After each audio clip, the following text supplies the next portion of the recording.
सोलापूर न्यूजमध्ये आपल्या सगळ्यांचं स्वागत। पागणी रेल्वे स्टेशनवर नोकरीला गेल्यानंतर घरी कोणी नसल्याची संधी साधून चोरट्याने वसंत विहार गायत्रीनगर भाग 2 मधील सतीश दिगंबर गव्हाणे यांच्या घरात चोरी केली। याशिवाय निलेश चंद्रकांत कांबळे व राहुल रमेश मोरे यांच्या घरासमोरील 2 दुचाकी देखील चोरट्यांनी चोरून नेल्या। एकूण 2,65,000 रुपयांचा ऐवज चोरट्यांनी चोरून नेला आहे।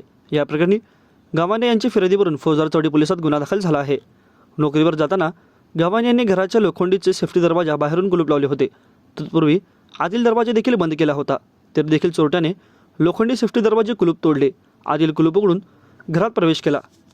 त्यानंतर घरातील 3.5 तोळ्याचे गंठण, 1 तोळ्याची सोन्याची चेन, 5 ग्रॅमची पिवळ्याची अंगठी, 10 भार वजनाचे चांदीचे पैंजण, 5 ग्रॅमचे मंगळसूत्र असा एकूण 2,05,000 रुपयांचा ऐवज चोरून नेल्याचेही पोलिसांना सांगितले। तरच त्याच भागातील निलेश कांबळे यांच्या घरासमोरील दुचाकी MS13 CA 5001 व राहुल कोरे यांची दुचाकी MS13 AT 9451 चोरून नेली आहे। 29 मे रोजी रात्री 7 ते 30 मेच्या सकाळीच पूर्वी ही चोरी झाली आहे। या घटनेचा तपास सहाय्यक पोलीस निरीक्षक धायगुडे करीत आहेत। माझं सोलापूर न्यूज या यूट्यूब चॅनलला सबस्क्राईब करा आणि बेल आयकॉन प्रेस करायला विसरू नका।